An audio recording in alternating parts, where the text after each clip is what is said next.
नमस्कार दोस्तों, स्वागत है आप सभी का हमारे YouTube channel Jain Negi mathematics में। दोस्तों, हमारे द्वारा उत्तराखंड एलटी गणित को लेकर एक विशेष सीरीज चलाई गई है जिसमें हम आपको टॉपिक वाइज एमसीक्यू प्रोवाइड करवाते हैं। दोस्तों, अगर आप यूपी टीजीटी पीजीटी मैथ्स की तैयारी कर रहे हैं तो भी यह सीरीज़ आपके लिए बहुत ज़्यादा फायदेमंद है। इसके अलावा अगर आपने डीएसएसबी टीजीटी मैथ्स का फॉर्म भरा है तो भी यहाँ पर यह सीरीज़ आपके लिए फ़ायदेमंद साबित होने वाली है।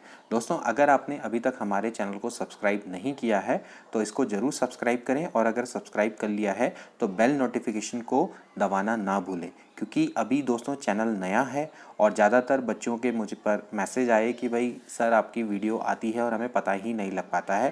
तो इसका कारण ये है दोस्तों, क्योंकि अभी चैनल नया है और यूट्यूब ज़्यादा अभी वीडियो को रेकमेंड नहीं करता है। तो इसलिए आप बेल नोटिफिकेशन भी दबाएं ताकि आपको रेगुलरली नोटिफिकेशन मिलता रहे जब जब वीडियो पब्लिश हो। तो दोस्तों, इसी क्रम में आज हम आपके लिए रियल एनालिसिस के कुछ इंपॉर्टेंट एमसीक्यू लेकर आए हैं। काफ़ी इंपॉर्टेंट ये टॉपिक है। सबसे पहले हम लिमिट्स कंटिन्यूटी के कुछ इंपॉर्टेंट एमसीक्यू करेंगे। इसके अलावा डिफरेंशिएबिलिटी के भी हो सकते हैं कुछ क्वेश्चंस। तो चलिए वीडियो को स्टार्ट करते हैं। तो फ्रेंड्स, आज का पहला क्वेश्चन है, you have to find limit x tends to 0 10x upon x की पावर 1 अपॉन एक्स स्क्वायर। ठीक है, अगर आप देखें तो limit x tends to 0 10x upon x क्या होता है 1। अगर आप 1 अपॉन एक्स स्क्वायर में अगर एक्स बराबर 0 रख देंगे तो भाई 1 की पावर इन्फिनिटी बन जाएगा। ठीक है, जो कि आपकी दोस्तों इनडिटर्मिनेट फॉर्म कहलाती है। तो जब भी आपके पास इस तरह की फॉर्म आए 1 की पावर इन्फिनिटी, 0 की पावर इन्फिनिटी, इन्फिनिटी की पावर आपकी 0, और जैसे कि 0/0, इनफाइनाइट बाई इनफाइनाइट, इनको दोस्तों हम इनडिटर्मिनेट फॉर्म बोलते हैं। स्पेशली अगर आपके पास दोस्तों इस टाइप की फॉर्म आती है तो हम क्या करते हैं, लॉग लेते हैं। ठीक है, लेकिन मैं आपको उससे ज़्यादा अच्छा एक फॉर्मूला बताऊंगा। जैसे कि सपोज करो आप देख सकते हैं 1 की पावर इन्फिनिटी आ रही है, तो आप इसको इस तरह से निकालते हैं, लिमिट एक्स टेंड्स टू 0, जैसे माना fx की पावर क्या है gx, है ना। यहाँ पर fx की पावर gx है और ये आपका कैसी फॉर्म आ रही, 1 की पावर इन्फिनिटी की फॉर्म आ रही है ना। तो यहाँ पर दोस्तों हम लिखेंगे, इसका जो सॉल्यूशन होगा वो ये होगा, e की power limit x tends to 0 gx into fx minus 1। ठीक है, इस फॉर्मूले को दोस्तों आप याद में रखिएगा, आपसे बहुत इजीली सारे क्वेश्चन हो जाएंगे। अदरवाइज दोस्तों अगर इसको y बराबर log x लेके करेंगे ना, क्वेश्चन बहुत लंबा होने वाला है, मैं आपको गारंटी दे सकता हूँ। ठीक है, तो आप इस क्वेश्चन को इस फॉर्मूले की मदद से करिए, आपका क्वेश्चन देखिए कितने जल्दी हो जाता है। और ये क्वेश्चन है भी दोस्तों बहुत अच्छा। तो यहाँ पर आप देख सकते हैं भाई, ये हो जाएगा e की पावर में लिमिट x टेंड्स टू 0। ठीक है, अब आप देख सकते हैं भाई gx कितना है, पावर में कितना है 1 अपॉन एक्स स्क्वायर। ठीक है, 1 अपॉन एक्स स्क्वायर, और जो fx है वो कितना है 10x अपॉन एक्स है। ठीक है भाई, यहाँ ऊपर जाके देख लो, ये आपका fx है, ये आपका gx है। ठीक है, यहाँ पर तो कोई दिक्कत नहीं है। ठीक, तो यहाँ से हो जाएगा भाई e की power limit x tends to 0, ये सब e की पावर में चल रहा है। ठीक है, तो ये हो जाएगा भाई 10x माइनस एलसीएम ले लेते हैं, x अपॉन में कितना हो जाएगा भाई x क्यूब। ठीक है, तो अब मैं पहले काम करता हूँ, पहले इसको सॉल्व कर लेता हूँ, फिर इसके बाद मैं इसमें रख दूंगा। ठीक है, तो पहले मैं काम करता हूँ, limit x tends to 0 10x minus x upon x cube, इसको सॉल्व कर लेता हूँ। अब आप इसको सॉल्व करेंगे दोस्तों, अगर आप 0 रखेंगे तो भाई 0/0 की फॉर्म आ रही है। तो जब 0/0 की फॉर्म आती है तो हम क्या लगाते हैं दोस्तों, एल हॉपिटल रूल लगा देते हैं। तो यहाँ पर लगा दीजिए, यहाँ पर एल हॉपिटल रूल, और क्या करना है, तो यहाँ पर हो जाएगा भाई लिमिट x टेंड्स टू 0।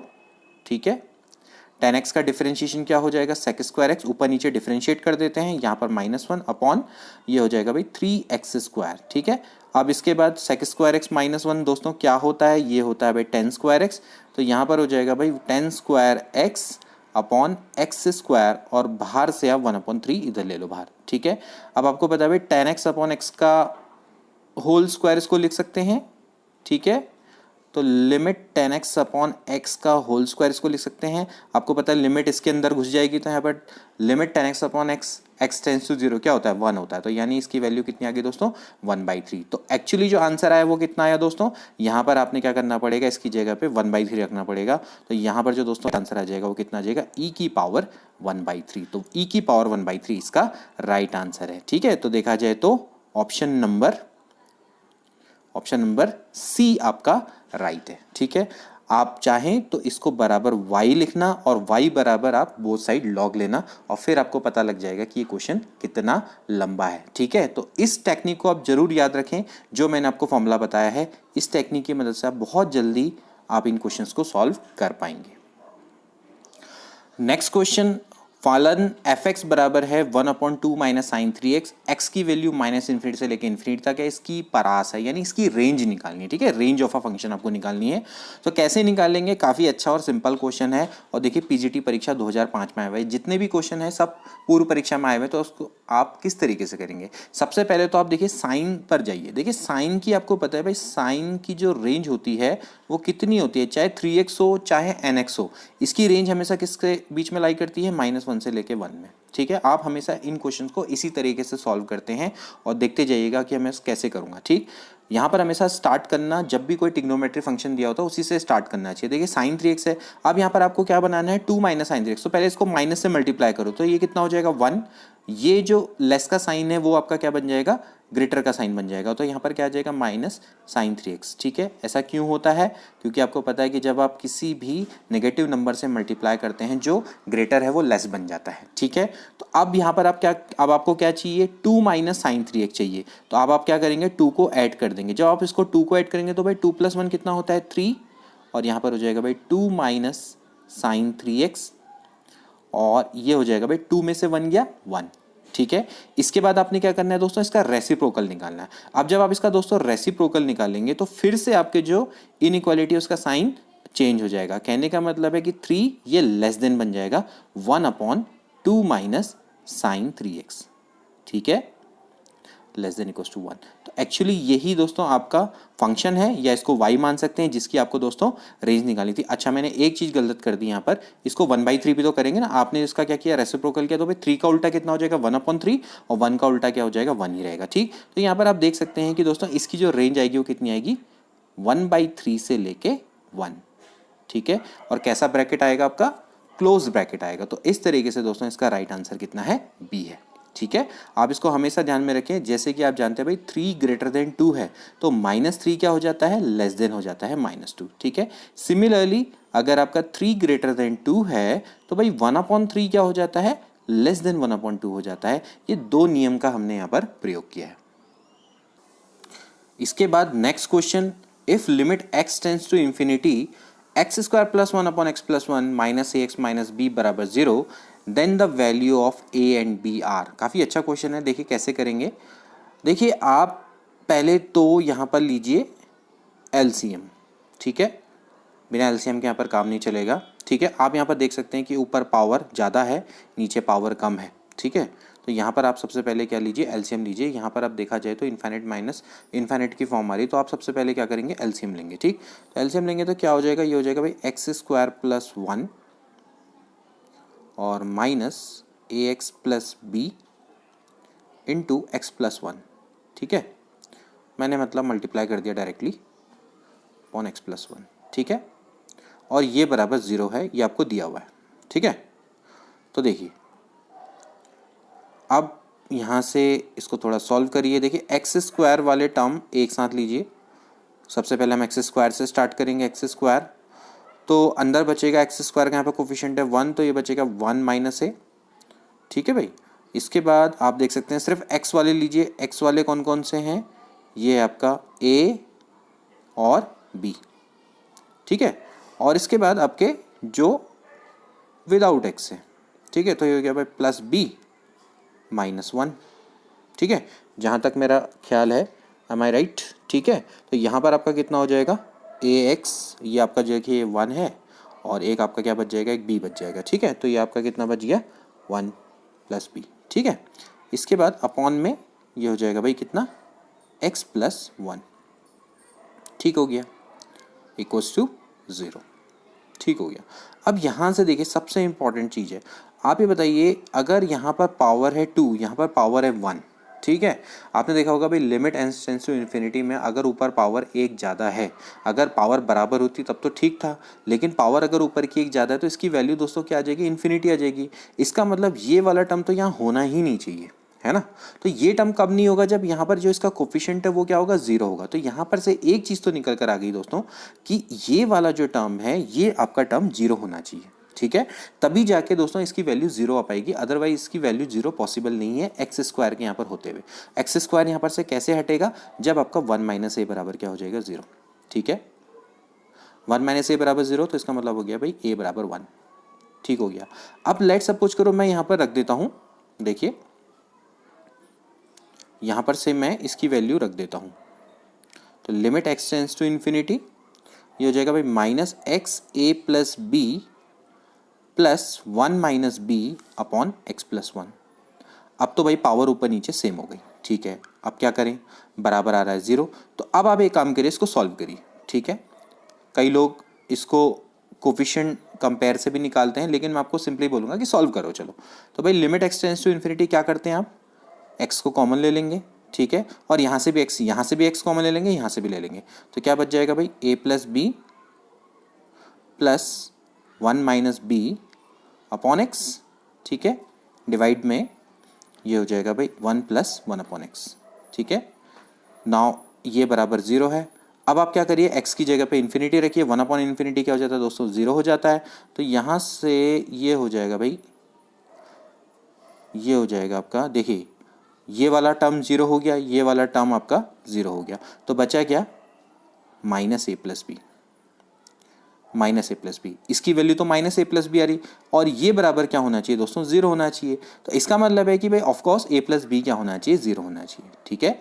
तो अब आपको पता है भाई ए की वैल्यू कितनी आई थी, 1, तो बी की वैल्यू ऑफकोर्स कितनी होगी, -1। तो देखिए इस तरीके से दोस्तों हम इस क्वेश्चन को कर सकते हैं, ठीक है। आई होप कि ऊपर वाला स्टेप आपको समझ में आया होगा कि देखिए यहाँ पर एक्स स्क्वायर है, तो जब हम एक्स स्क्वायर कॉमन लेंगे और यहाँ से एक्स कॉमन लेंगे तो सिर्फ एक एक्स कटेगा और यहाँ पर एक्स बच जाएगा। तो जब एक्स को इन्फिनिटी या फिर इन्फिनिटी से इसको मल्टीप्लाई करेंगे तो पूरा इन्फिनिट हो जाएगा, तो एक्स स्क्वायर तो यहाँ पर हो ही नहीं सकता, तो उसके लिए इसका कोफिशिएंट क्या होना चाहिए, 0 होना चाहिए। बाकी की प्रोसेस आप इजीली कर सकते हैं, ठीक है।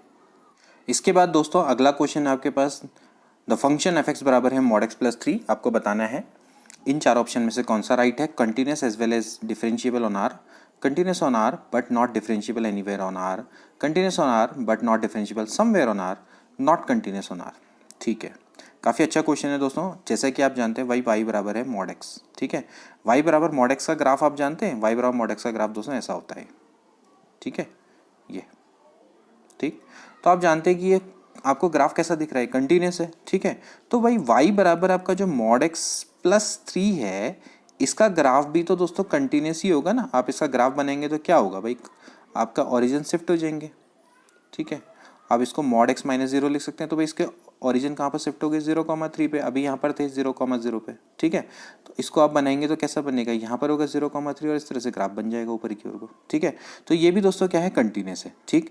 आप चाहें तो इसको जो सिंपल टेक्निक है उससे निकाल सकते हैं। आप क्या करेंगे, लेफ्ट हैंड लिमिट निकालेंगे, राइट हैंड लिमिट निकालेंगे, उसके बाद फंक्शनल वैल्यू निकालेंगे। अगर वो बराबर है तो आपका जो ये यानी जो ये आपका जो फंक्शन है वाई बराबर मॉड एक्स प्लस 3 अपने आप ही क्या आ जाएगा, कंटिन्यूस आ जाएगा, ठीक है। आप क्या करते हैं, इस तरह से करते हैं, limit x tends to a plus, ये राइट हैंड लिमिट हो गई, एफ एक्स बराबर क्या हो जाएगा भाई, limit x tends to h tends to 0 f A plus h, ठीक है। उसके बाद आप इसमें क्या करते हैं, वैल्यू रख देते हैं। वैल्यू रखेंगे तो क्या आ जाएगा भाई, limit h tends to 0 f A plus h का मतलब हो गया भाई mod a plus h plus 3, तो एच बराबर 0 रख देंगे तो भाई कितना आ जाएगा, मॉड ए प्लस 3 आ जाएगा, ठीक है।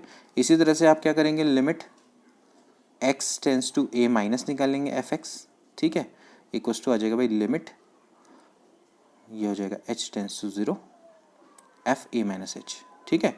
जो आपकी एक मतलब जनरल मेथड है जिस तरह से हम निकालते हैं, हो जाएगा भाई मॉड ए माइनस एच प्लस 3, तो एच की जगह पर आप क्या रख देंगे, 0 रख देंगे। एच की जगह पर आप 0 रखेंगे तो दोस्तों फिर से क्या आ जाएगा भाई, मॉड ए प्लस 3 आ जाएगा, ठीक है। इसके बाद आपको क्या निकालनी पड़ती है, फंक्शनल वैल्यू निकालनी पड़ती है।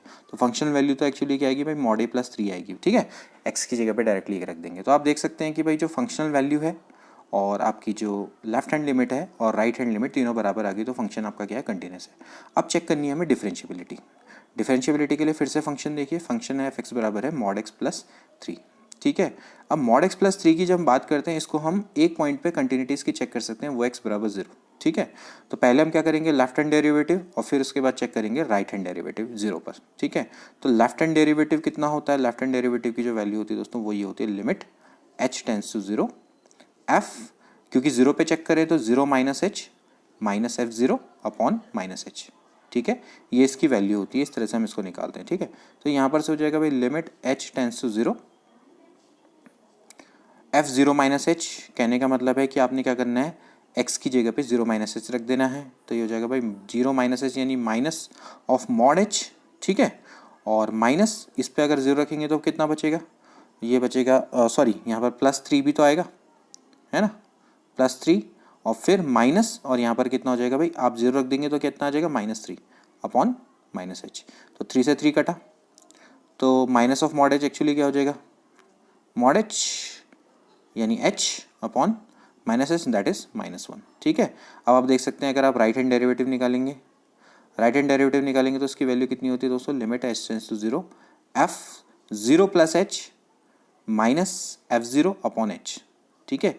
इसकी वैल्यू निकालिए फटाफट से, तो क्या हो जाएगा भाई, limit h tends to 0 f0 plus h actually कितना हो जाएगा, mod of 0 plus h plus 3, इसकी वैल्यू आएगी -3 अपॉन h। तो 3 से 3 कटा, मॉड h की वैल्यू आपकी क्या हो जाएगी दोस्तों, h हो जाएगी। और यहाँ पर दोस्तों, यहाँ पर आप देख सकते हैं कि भाई जो लेफ्ट हैंड लिमिट है वो तो आएगी आपकी 1, सॉरी राइट हैंड जो लेफ्ट हैंड लिमिट आई वो -1 आई, लेकिन जो राइट हैंड लिमिट आई वो 1 आई। इसका मतलब दोनों के दोनों बराबर नहीं है, इसका मतलब फंक्शन आपका 0 पे डिफरेंशिएबल नहीं है। लेकिन ये सिर्फ 0 पे ही डिफरेंशिएबल नहीं है, उसके अलावा ये दोस्तों बाकी सब जगह पे डिफरेंशिएबल है। यही दोस्तों एक इसका पॉइंट है जो कि जहां पर ये डिफरेंशिएबल नहीं है। आप इसको इस तरीके से भी निकाल सकते थे, जैसे फंक्शन है ना y बराबर मॉड x प्लस 3 है, ठीक है। इसकी एक ट्रिक बताता हूँ आपको, आप इसको सिंपली क्या कर दो, डिफरेंशिएट कर दो। इसको डिफरेंशिएट करेंगे तो कितना आएगा भाई, x अपॉन मॉड x। अब ये फंक्शन किस पे डिफाइंड नहीं है, ये x बराबर 0 पे डिफाइंड नहीं है। आप इसकी कंटिन्यूटी यहाँ पर चेक कर सकते हैं।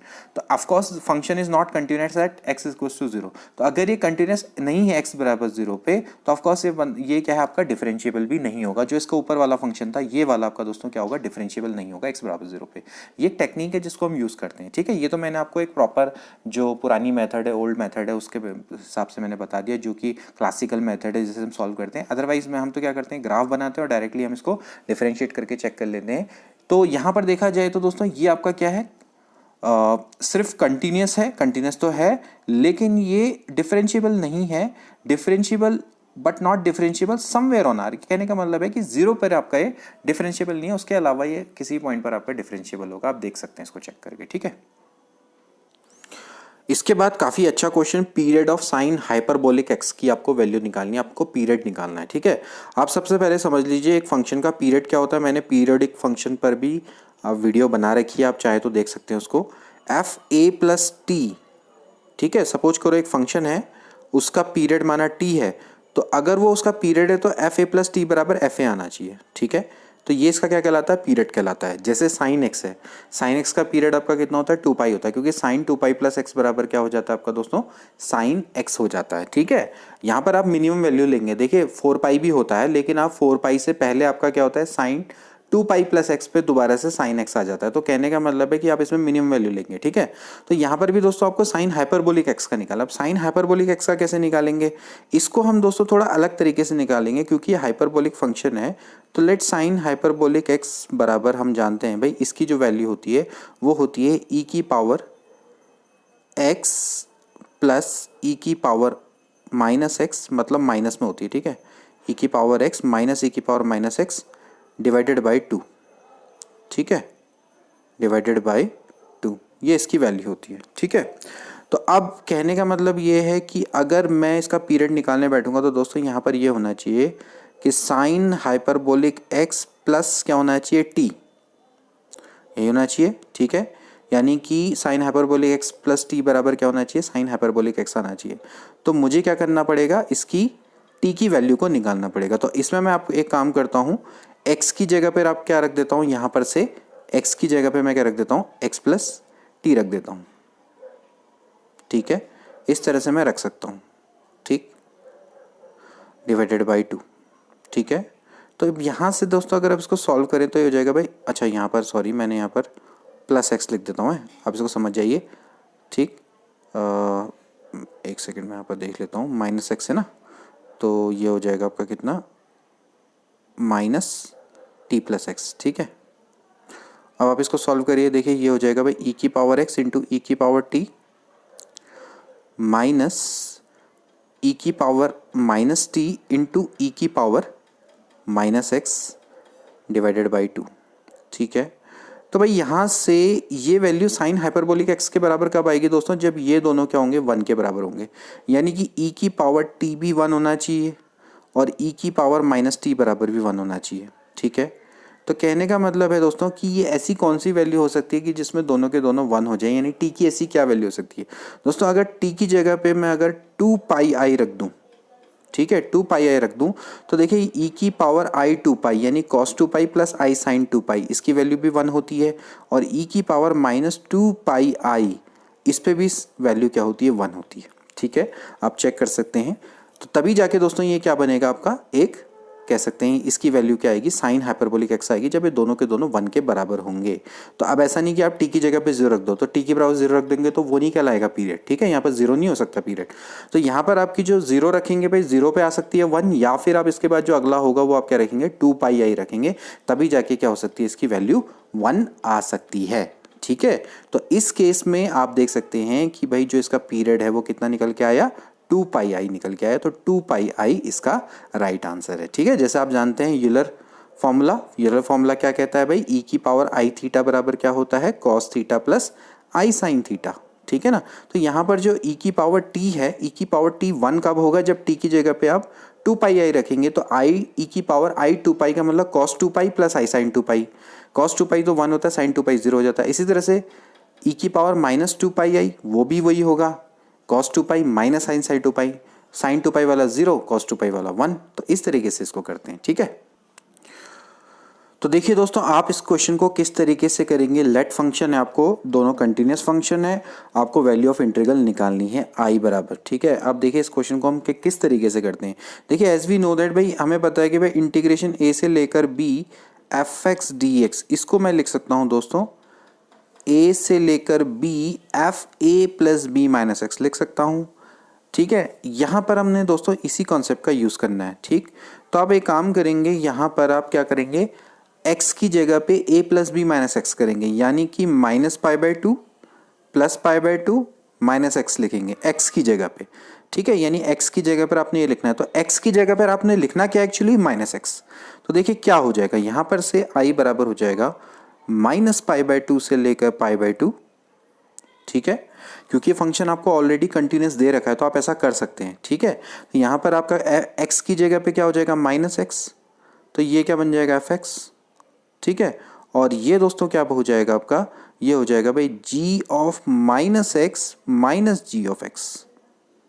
ठीक हो गया, इसको आप मान लीजिए 1, इसको मान लीजिए 2। समझ में आया आपको क्या करना है, आपने इस रूल का उपयोग करते हुए x की जगह पे माइनस एक्स रख देना है। ठीक है, ठीक, तो a plus B minus X. तो यहाँ पर दोस्तों होगा क्या, यहाँ पर होगा कि आप इन दोनों को ऐड कर देंगे।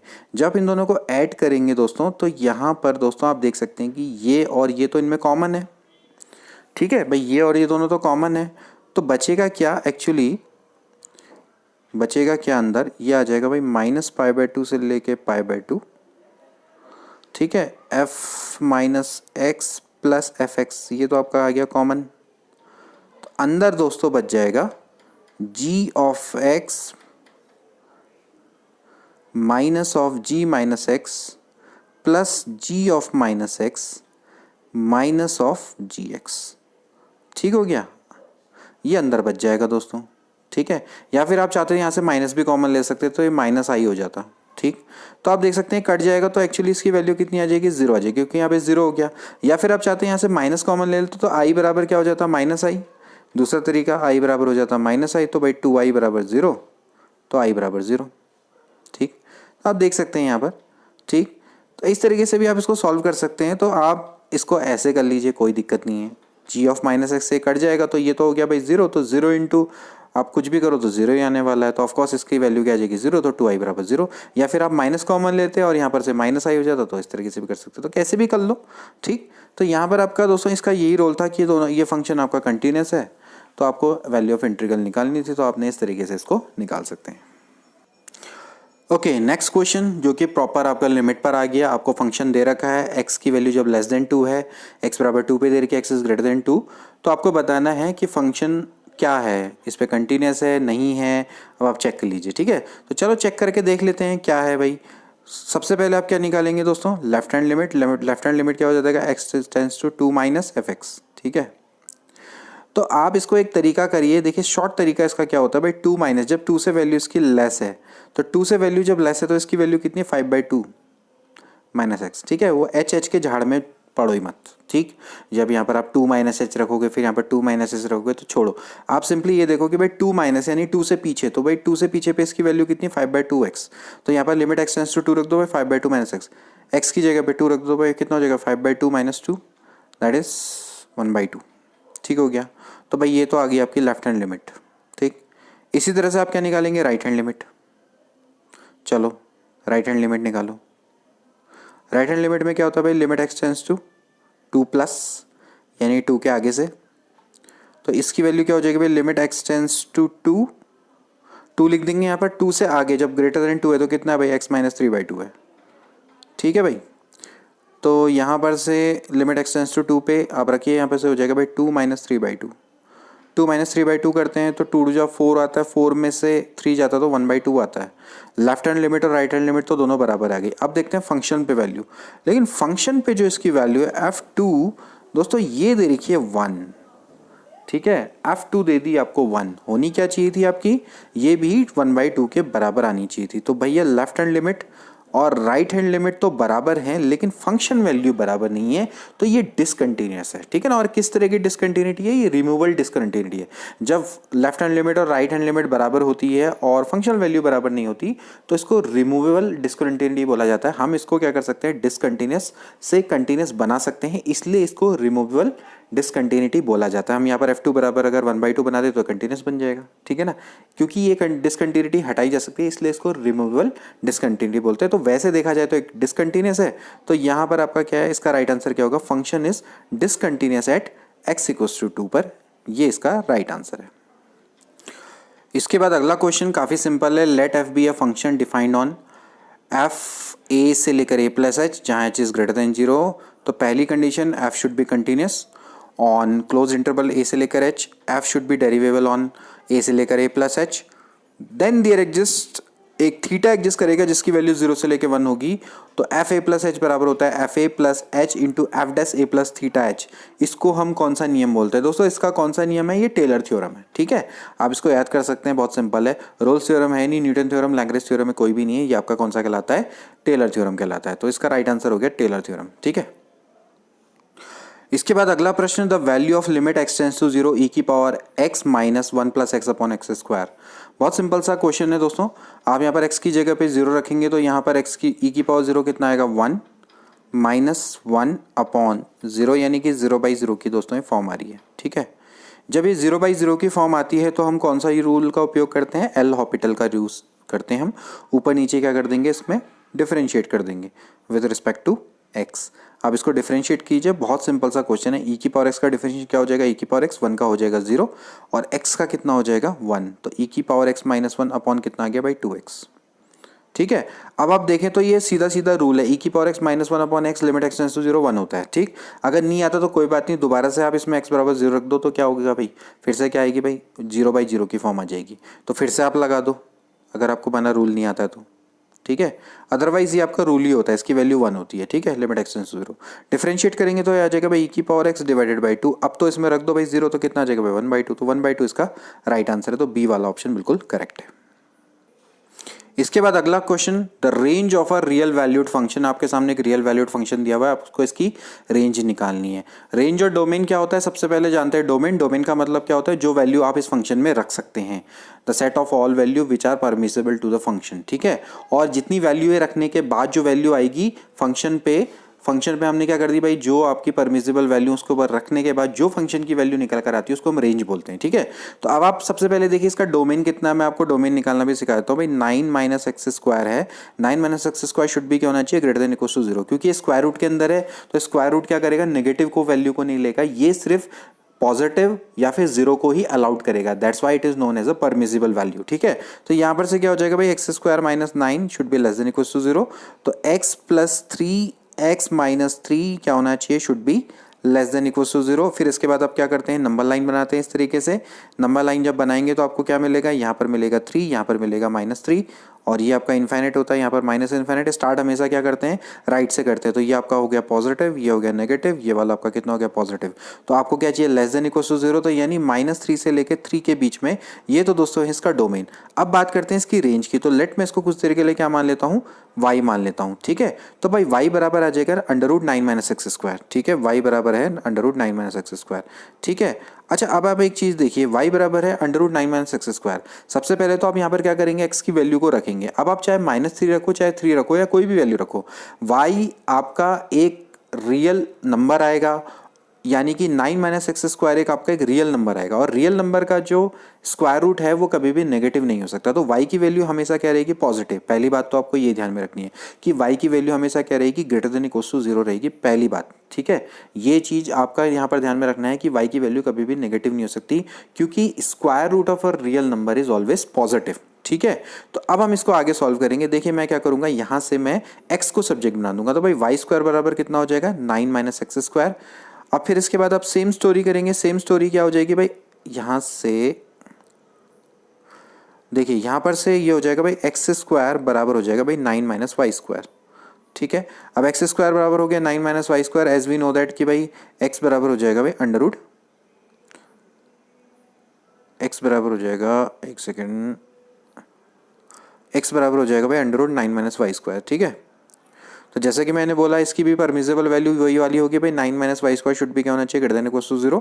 ठीक है, और फिर इसके बाद क्या हो जाएगा, y² - 9 is less than equal to 0। और फिर इसके बाद आप क्या करेंगे, इसका निकालेंगे। सेम उसी तरीके से करेंगे। तो इसकी वैल्यू क्या आएगी दोस्तों, -3 से लेकर 3 के बीच में आएगी। ठीक है, लेकिन हमने अभी ऊपर पढ़ा कि भाई y की value greater than equal to 0 होनी चाहिए। तो इसका मतलब है कि भाई नेगेटिव वैल्यू इसमें से हटा देंगे तो y क्या होना चाहिए, ग्रेटर देन इक्वल टू 0। तो भाई 0 से लेके आपका क्या हो गया भाई, इनफाइनाइट। पहली बात तो एक तो ये, एक ये, तो दोनों का अगर हम इंटरसेक्शन करेंगे तो कितना आएगा दोस्तों, ये आएगा 0 से लेके 3। ठीक है, इंटरसेक्शन का मतलब क्या होता है, जैसे कि देखिए, एक तो ये आए वैल्यू डोमेन, एक ये आया D2। तो जो कॉमन डोमेन होगा वो क्या होगा, D1 इंटरसेक्शन D2। तो आप एक काम करेंगे, इन दोनों का क्या करेंगे, इंटरसेक्ट कर देंगे। तो 0 से लेके इन्फिनिटी और -3 से लेके 3, इनमें जब इंटरसेक्ट करेंगे, इनमें कॉमन वैल्यू जो सेटिस्फाई करेंगी इन दोनों डोमेन्स को, तो वो होगी भाई 0 से लेके 3। कैसा वाला इंटरवल, क्लोज इंटरवल। तो इस तरह से देखा जाए तो 0 से लेके 3 इसका राइट आंसर है। ठीक है, क्लोज इंटरवल में। इसके बाद नेक्स्ट क्वेश्चन देखिए, एफ एक्स बराबर है x⁵ -20x³ plus 240x, then F X is आपको बताना है monotonically decreasing everywhere, monotonically decreasing only in 0 to infinite, monotonically increasing everywhere, monotonically increasing only in 0 to infinite. तो देखिए इसका दोस्तों आप कैसे करेंगे, आप इसको सबसे पहले डिफरेंशिएट करिए।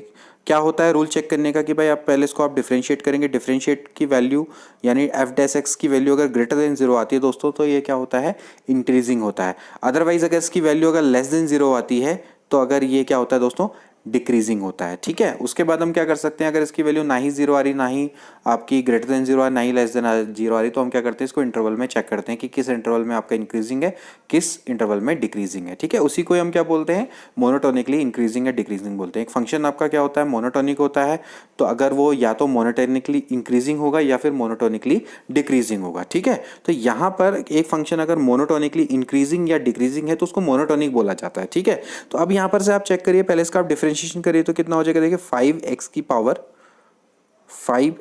पावर, एक सेकेंड, तो देखिए यहां से क्या हो जाएगा, इसका डिफरेंशिएशन हो जाएगा भाई 5x⁴ माइनस ये हो जाएगा भाई 20 × 3 यानी हो गया 60। इसको हम लिख देंगे 60x² प्लस 240। ठीक है, कोई दिक्कत नहीं यहाँ पर। ठीक है, अब आप देखिए थोड़ा स्मार्टली हम क्या कर सकते हैं, 5 कॉमन ले सकते हैं। अगर हम 5 कॉमन ले लूँगा तो भाई बन जाएगा x⁴ माइनस 60, सॉरी ये भाई 5 से डिवाइड करो तो ये हो जाएगा 12x² प्लस 5 चक्को होता है 20, 5 × 8 = 40। ठीक है, अब कुछ नहीं करना, हम इसको एक काम करेंगे, एग्जैक्ट स्क्वायर बनाएंगे। अब x⁴ माइनस 12x² दिख रहा है, हम इसको क्या कर सकते हैं, एग्जैक्ट स्क्वायर बना सकते हैं। x⁴ को कुछ देर के लिए y मान सकते हो आप चाहो तो, या फिर आप ऐसे ही कर लो, कोई दिक्कत नहीं है। ठीक है, x⁴ माइनस ये हो जाएगा, देखिए आप क्या करेंगे, इस पार्ट को 2 से डिवाइड करते हैं। 2 से डिवाइड करने पर दोस्तों क्या आएगा, 6 आएगा। तो 6 के स्क्वायर को ऐड भी कर दो और सब्ट्रैक्ट भी कर दो। ठीक है, कोई दिक्कत नहीं आएगी, है ना, अंदर ही अंदर। तो भाई क्या हो जाएगा, देखिए ये आपका फॉर्मूला है दोस्तों, जो ये वाला फॉर्मूला है, ये फॉर्मूला है आपका, इसको सही कर लें, ये वाला जो दोस्तों फॉर्मूला है ये है एक्स स्क्वायर -6 का होल स्क्वायर। ठीक है भाई, एक्स स्क्वायर -6 का होल स्क्वायर आप देख सकते हैं, ये आपका एक्स स्क्वायर -6 के होल स्क्वायर का फॉर्मूला है, प्लस अंदर बचेगा भाई, यहाँ पर बचेगा 12।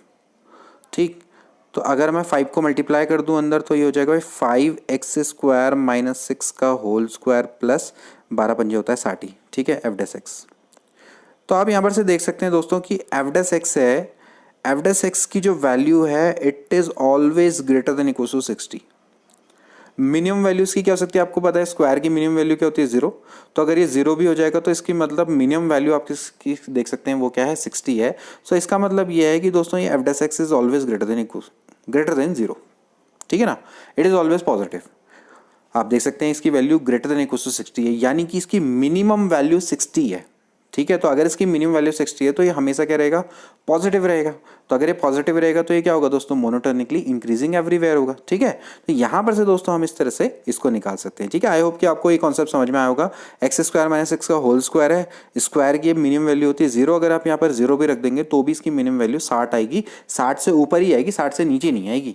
ठीक, तो यहाँ पर दोस्तों ये क्या है आपका, ये मोनोटोनिकली इंक्रीजिंग एवरीवेयर है। तो देखा जाए तो इसका सी वाला ऑप्शन राइट है। तो दोस्तों ये थे कुछ इंपॉर्टेंट क्वेश्चन रियल एनालिसिस के, आगे भी हम कुछ और लेकर आएंगे इंपॉर्टेंट क्वेश्चंस। आई होप कि आपको ये पसंद आ रही होगी सीरीज। अगर ये पसंद आती है तो उसको ज़्यादा से ज़्यादा शेयर करिए, और प्लीज़ हमारे चैनल पे नए हैं तो सब्सक्राइब जरूर कीजिए। तो मिलते हैं अगली वीडियो में, till then take care and good bye.